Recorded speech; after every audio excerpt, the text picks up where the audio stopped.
Before she sat at the helm of PepsiCo, Indra Nooyi was just a girl in Chennai, curious, bold, and endlessly driven. She grew up in a conservative household, but her mother planted seeds of leadership, making her and her sister debate as if they were prime ministers. It wasn't just a game, it was training. That living room stage became the first boardroom of her life. Indra left India in the late 70s with just $500 and a dream. Landing in Yale, she juggled late-night janitorial shifts while mastering her MBA. It wasn't just culture shock, it was a battlefield. In a world of suits and accents unlike hers, she stood tall not by mimicking but by staying true. Her resilience wasn't loud, but it reshaped every room she entered. Landing her first major role at Boston Consulting Group, Nooyi was the only woman and often the only person of color in the room. But she never shrank. Instead, she asked sharper questions, connected dots faster, and worked twice as hard. Her ideas didn't just impress clients, they rewired how businesses thought. The glass ceiling, she didn't just crack it, she studied it, then built a ladder through it. In 1994, Indra joined PepsiCo quietly, not as a star hire, but as a strategist. Her first moves, bold. She pushed for healthier product lines and led the acquisition of Tropicana. While others clung to soda profits, she envisioned a broader future. Her ideas weren't always welcomed, but she never needed approval to be right. She wasn't there to blend in, she was there to transform.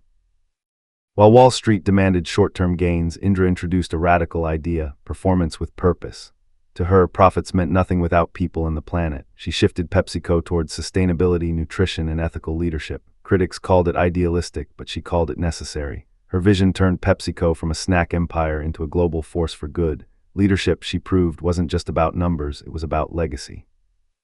Behind every boardroom win was a personal sacrifice. Indra once returned to work just one day after giving birth. She answered calls with a baby in her lap, reviewed contracts after bedtime stories. Can women have it all? They asked. She never claimed perfection, but showed relentless balance. Her story wasn't about ease, it was about endurance. And in those quiet moments, she redefined leadership for working mothers.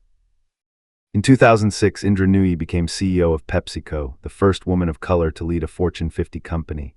The announcement shook the business world, not because she wasn't ready, but because the world wasn't. Cameras followed her, analysts doubted her, but she moved with quiet certainty.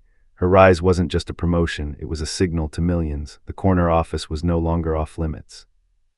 With the title came scrutiny. PepsiCo's market share was slipping, and critics whispered that her bold ideas were soft. But Indra didn't retreat. She restructured divisions, trimmed excess, and doubled down on health-focused products. Every quarter felt like a vote of confidence or a countdown, yet in the fire, she stayed composed. Leadership wasn't about being liked, it was about being right, even when the world hesitated. Indra didn't just run PepsiCo, she reshaped its identity. She steered the brand beyond cola, investing in Quaker, Gatorade, and baked snacks. Health-conscious wasn't a trend to her, it was the future. Her vision stretched far beyond profits. It was about relevance, trust, and longevity. PepsiCo under her became leaner, smarter, more human. And as markets evolved, one truth remained: her strategy wasn't just working, it was winning. Throughout her rise, Indra wrote heartfelt letters to her mother. Every major decision, every fear, every win. She once said those letters reminded her who she was beyond the power suits and balance sheets. It was humility wrapped in authority, empathy in a world of ego. In boardrooms filled with metrics, she never forgot the human side. That's what made her different and unforgettable. In 2018, Indra stepped down as CEO. The farewell wasn't flashy, it was heartfelt. Employees lined the halls, some in tears, others applauding the woman who had changed everything. She left behind record profits, global impact, but more than that, she left a blueprint. Her departure wasn't an ending, it was a passing of the torch to women, to immigrants, to anyone ever told you can't. Even after stepping down, Indra's voice grew louder in books, on stages, in policy circles.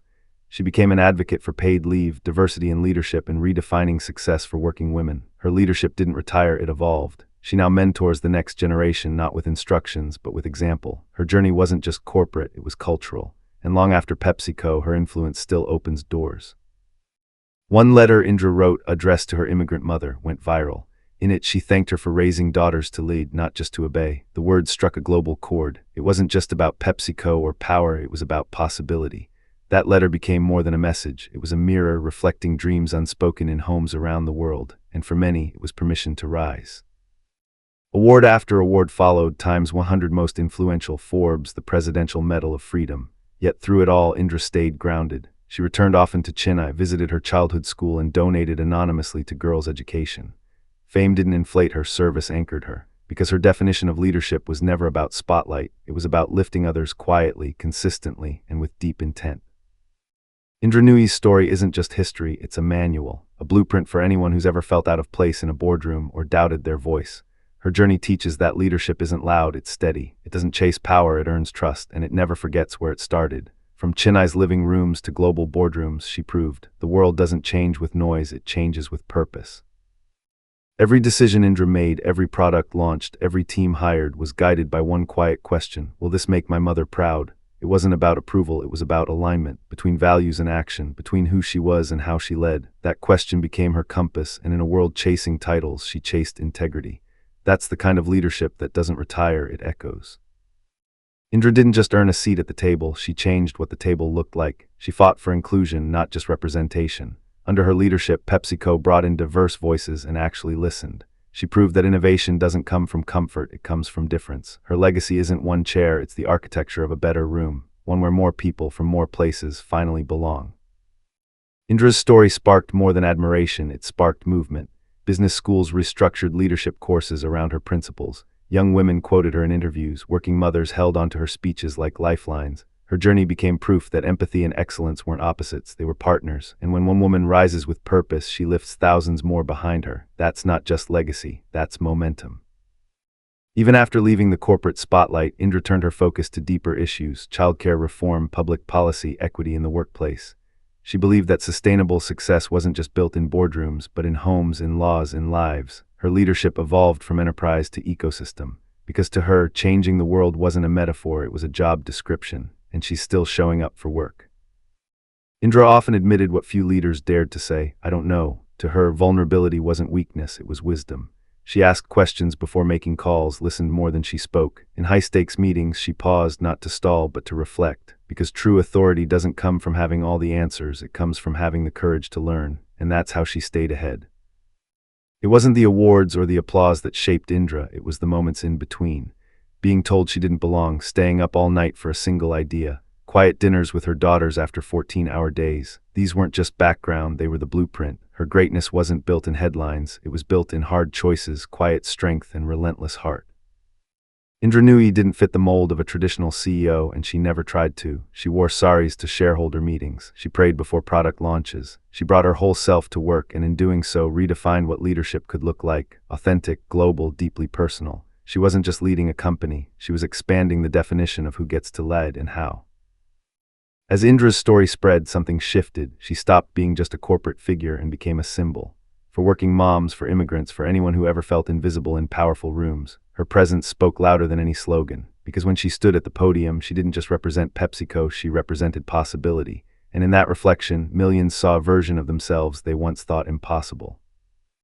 If you remember one thing, Indra once said, let it be this: leadership is service.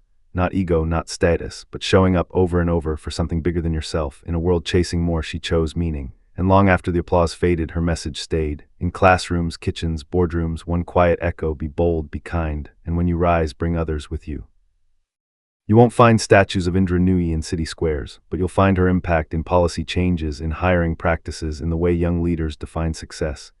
She didn't break barriers with noise, but with presence, purpose, and persistence. The revolution she sparked wasn't loud, it was lived, and that's the most powerful kind, not built on headlines, but on habits, values, and the courage to stay different. Years from now, many may forget the quarterly earnings or product launches, but they'll remember how Indra Nooyi made leadership feel reachable. She didn't just inspire her peers, she rewired the dreams of those yet to be born. Her journey became a ladder across generations. And every time a young girl speaks up in class or a mother applies for CEO, that's her legacy, still speaking. Behind every headline was a toll: missed birthdays, relentless flights, lonely hotel rooms. Indra often spoke about the price of breaking barriers. She didn't hide the exhaustion or the guilt, she named it, because true greatness doesn't deny the cost, it honors it. And in her honesty, she gave future leaders a rare gift: permission to chase excellence, not perfection, to rise and still remain human. Not every lesson Indra Nooyi taught was spoken. Sometimes it was the way she paused before answering, or how she held space for others to speak. The silence between her words carried weight, an invitation to think deeper, act better. She didn't need to say everything because what she modeled was louder. In leadership, what's unspoken can be just as powerful as what's heard. Indra's story didn't end when she stepped down, it multiplied. Former interns now lead teams. Women she mentored are CEOs. Her policies live on in boardrooms she no longer sits in. That's the ripple effect of real leadership. It outlives the title, outlasts the spotlight, because legacy isn't carved in marble, it's carried in people. And thanks to her, more voices now echo where once there was silence. Indra Nooyi once said, "Whatever you do, leave it better than you found it." And she did. Boardrooms, businesses, beliefs. Her journey wasn't perfect, but it was powerful. Not because she reached the top, but because she made space once she got there. And if you're still wondering what leadership looks like, look around. It's in the voices she lifted, the doors she opened, and the world she dared to reimagine. Now it's your turn. Indra Nooyi didn't wait for permission. She made space for purpose. What's the vision you're building? What ceiling are you ready to break? If her story moved you, don't let it stop here. Subscribe for more stories of bold leaders who lead with heart, not just hustle. Because leadership is no longer about who gets power, it's about who gives it. Will you be one of them?